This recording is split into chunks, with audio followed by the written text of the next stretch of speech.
Hello friends, welcome back. Myself Sachin from Team DECIPHER, and today we'll be discussing the economic survey, the chapter Public Finance. It's presented by me, that is Sachin Bhardwaj. Okay, so first of all, let's understand the trends and receipts. Trends and receipts. Central government receipts can broadly be divided in just a moment.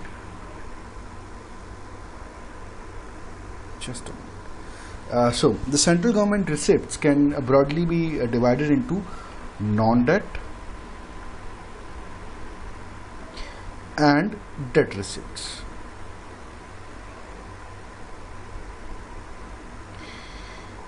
The non-debt receipts comprises of tax revenues, non-tax revenues,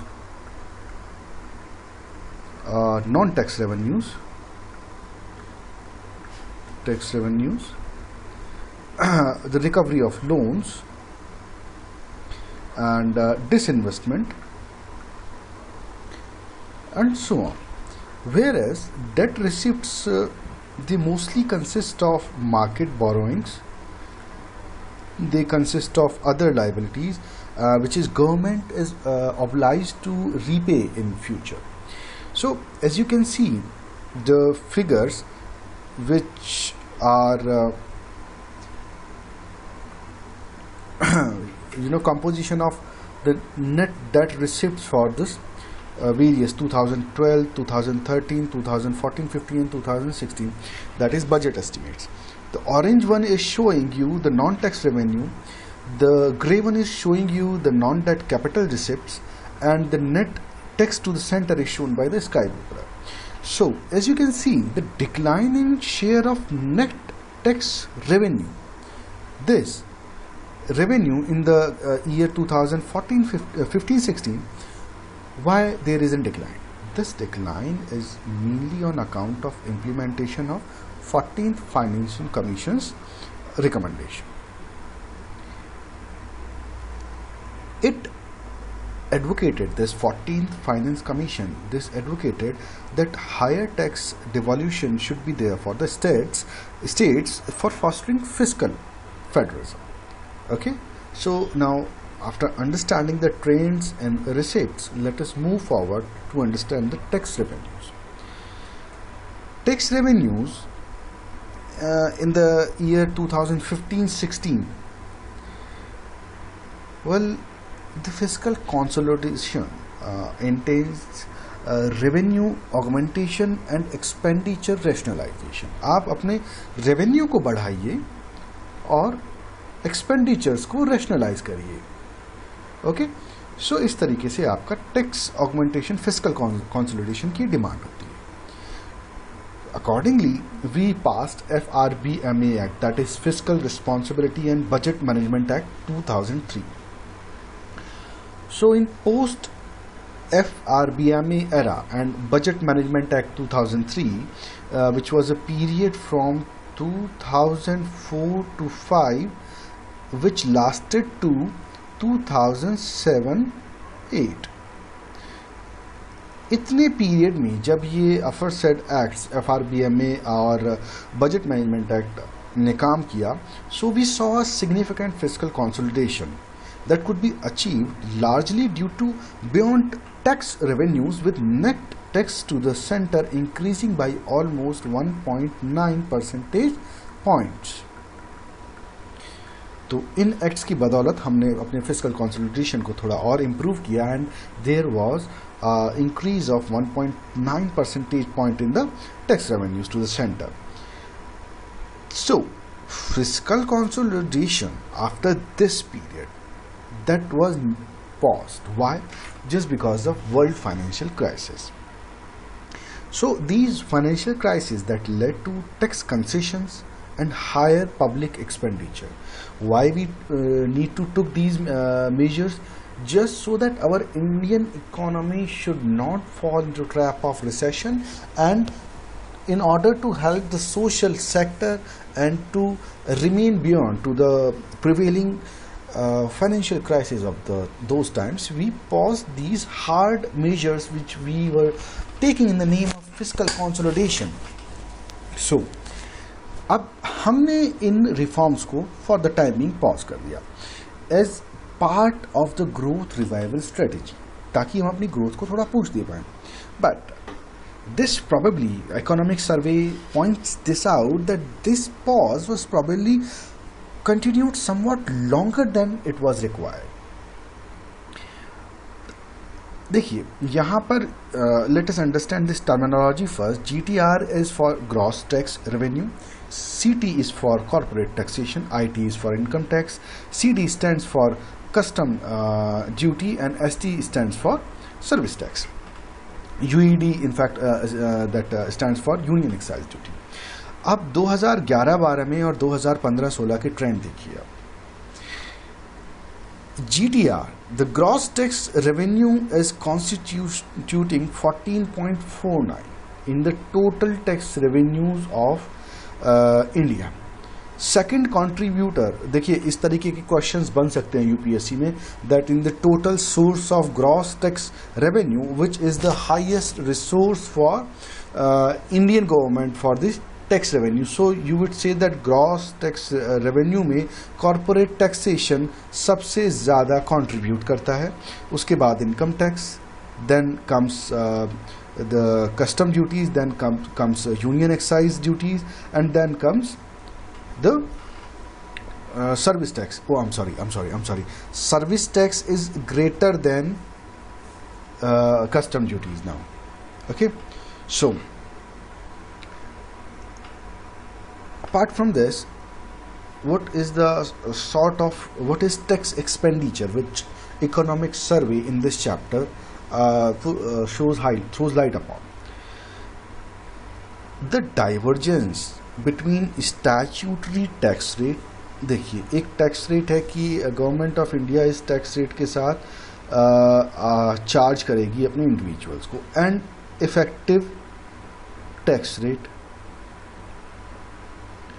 इन दोनों के बीच में जो gap होता है, it is defined as a ratio of total tax revenue collected to the aggregate tax base.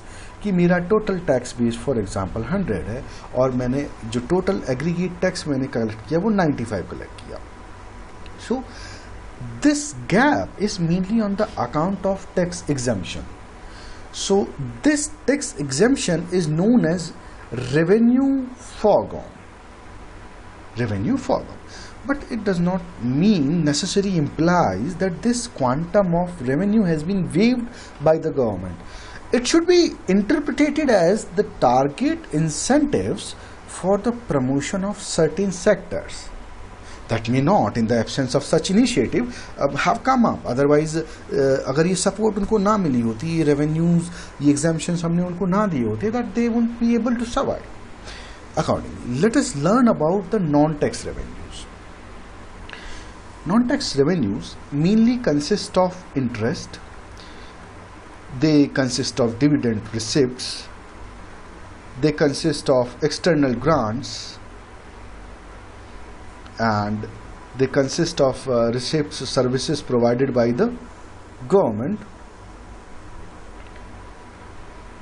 That includes the services like fiscal services like currency, minting of coins, general services like Union Public Service Commission, police services, social services like education, health, economic services, you can say for example irrigation and transportation. So the budget for 2015-16, it envisaged a generation of rupees 2.22 lakh crores from non-tax revenues, which was 1.6% of GDP and constituted 18% of non-debt receipts. What are non-debt capital receipts then? Non-debt capital receipts mainly consist of recovery of loans and advances plus disinvestment receipts. So what are non-debt capital? देखिए इसके नाम से ही पता लगता है जो capital receipts हमें debt की फॉर्म में ना मिले हों, they are our non-debt capital receipts. These are recovery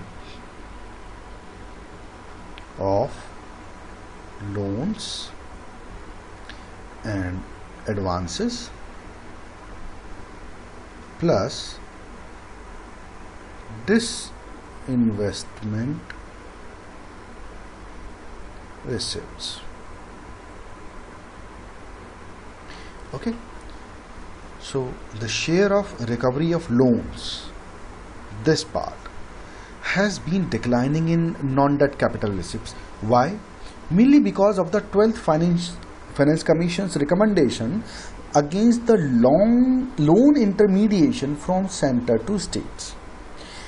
So this allowed the states to directly borrow from the market. Now there is no necessity that center should act as a mediatory to help states to raise loans for their advancement or their welfare programs or their various needs. Now states can directly go to market to raise their respective loans. So as I was telling you that there is no intermediary requirement, let us understand side by side the plan expenditure.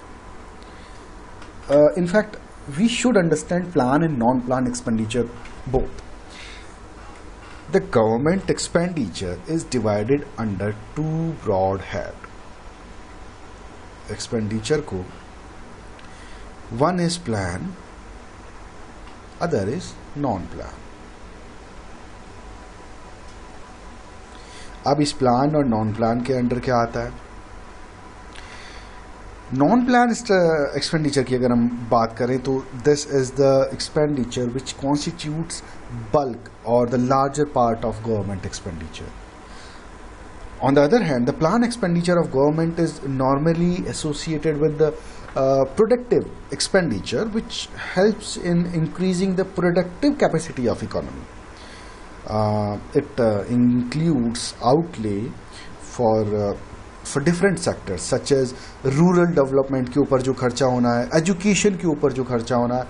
Non-plan expenditure on the other hand, that includes expenses on heads such as interest payment देना है, government that के ऊपर जो interest payment देना होता है, subsidies and defense, pensions and other establishment cost of the government. Let me write it for you. Interest payment and defense and subsidies and other cost which needs to run the previous plan expenditure established by the government of India. So a large part of this expenditure, it is basically obligatory in nature. For example, the government may cut allocation towards rural development or education which was under plan expenditure. Government इनके ऊपर तो काट सकती है पैसा, अपना plan का पैसा, बट इफ इट फील्स, देखिए हमारे पास फंड्स कम है, then we can reduce the amount of expenditure from these heads. Government can reduce amount of expenditure from plan heads, and at the same time it cannot cut interest payments on borrowed funds, जो कि इसको देना ही देना, otherwise public will lose faith in government securities. So at any point of time the government has limited resources that it is able to generate through tax and non-tax revenue. Therefore, there is always a trade-off between spending on one head or another. आप यहाँ पर spend करना चाहोगे, आप यहाँ पर spend करना चाहोगे, तो ये trade off between plan and non plan चलता रहता है.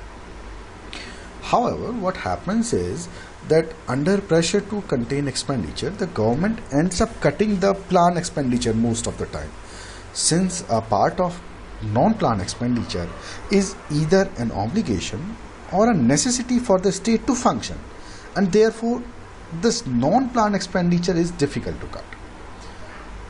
Lower plan expenditure that has its own repercussion. It adversely impacts on the growth prospectus of economy.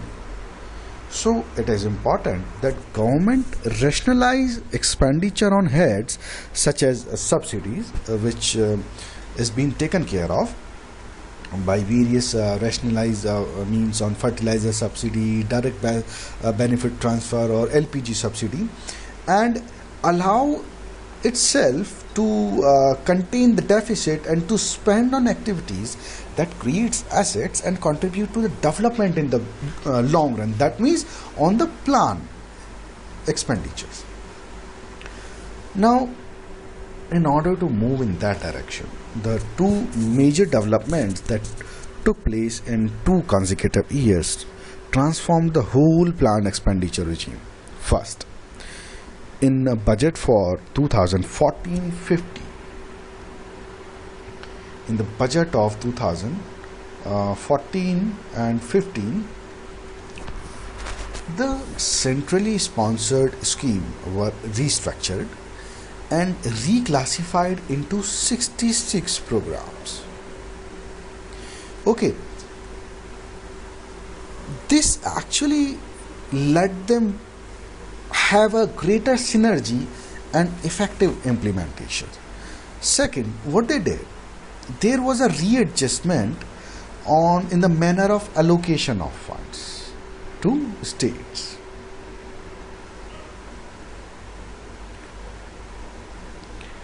So, in 2015-16 budget, there was a reallocation of funds, readjustment in the manner of allocation of funds because of major recommendations given by the 14th Financial Commission.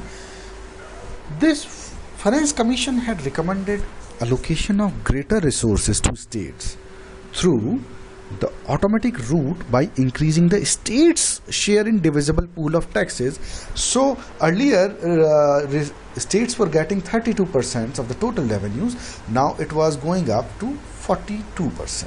So this readjust the allocation of funds, and this allocation was counterbalanced by the devolution of curtailing the resources transferred under central plan assistance to the states and by changing the expenditure sharing pattern.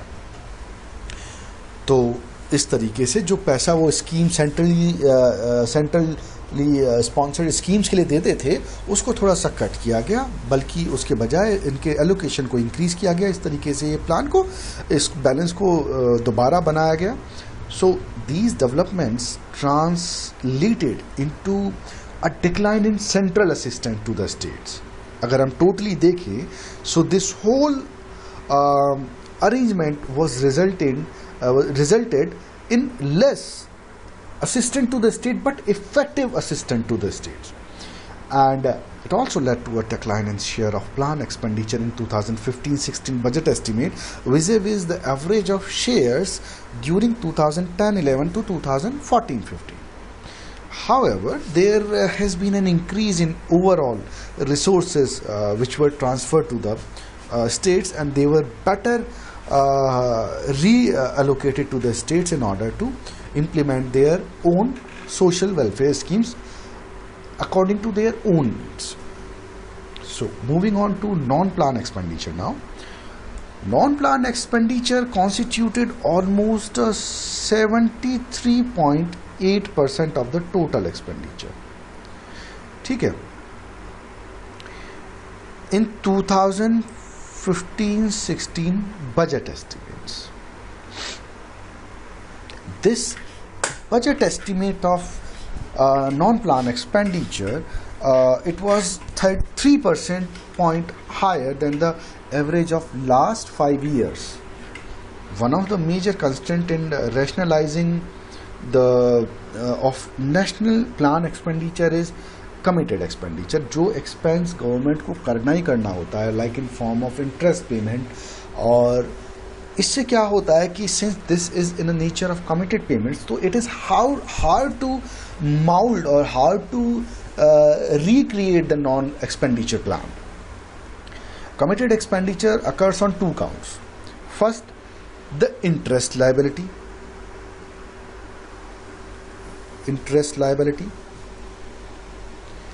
And another important head is the pension payment. और in fact ये ORP जब one rank one pension जब लागू हो जाएगा, this problem will further exaggerate. So the share of committed expenditure in total non-plan expenditure is actually continuously increasing. So, but अभी जब ये पिछले डेकेड में लगातार ये बढ़ता जा रहा था, लेकिन it started declining after financial year 2013-14. It shows a declining trend. Why? Because of the adjustment we discussed in the last slide. So, despite the increasing trend in last decade, it is now showing a declining pattern. Now, let's talk about the fiscal deficit. What is actually fiscal deficit? It is the difference between total revenue and total expenditure.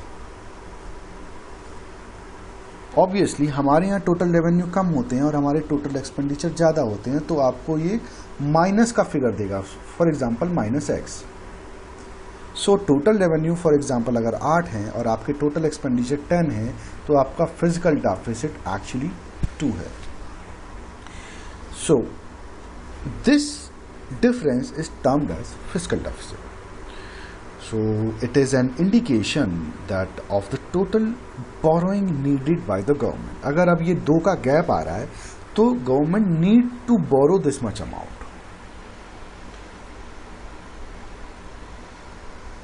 Generally, fiscal deficit or a major hike in capital expenditure,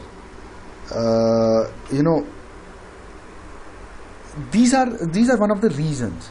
कि या तो हमने अपनी capital assets या capital expenditure में एक hike आया है अचानक से, और या हमारा रेवेन्यू डेफिसिट बहुत ज़्यादा कम पड़ गया. These are the two major reasons for fiscal deficit. Where is this capital expenditure का जो हाइक होता है, that is possibly due to create long term assets, such as हमें कोई बहुत बड़ी फैक्ट्री बनानी है, बिल्डिंग्स करना है, या कोई और बड़ा डेवलपमेंट प्रोग्राम है. So a deficit is usually financed through, ये फाइनेंस कैसे किया जाता है? It is financed through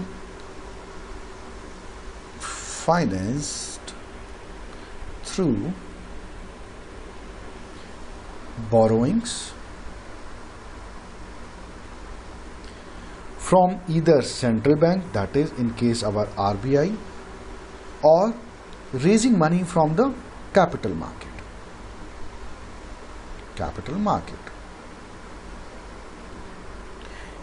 How they will raise money from capital market? They raise money from capital market by instruments like treasury bill and bonds.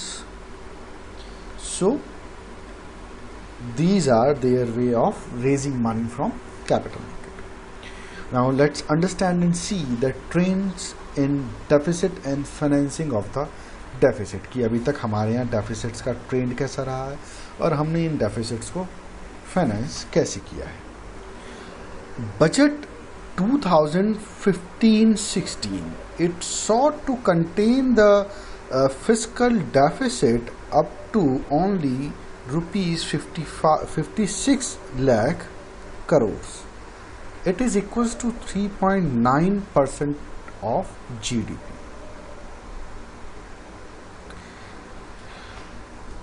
Whereas this fiscal deficit was 51.3 lakh crores, which was almost 4.1% of GDP in 2014 and 15. So you can see a clear decline which is a positive sign that we are able to contain our fiscal deficit almost 2 percentage points from last year.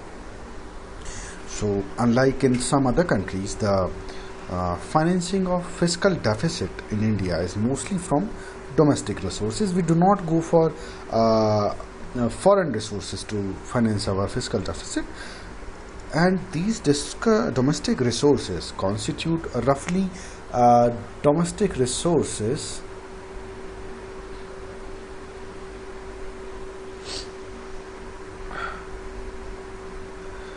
they constitutes almost 98% of our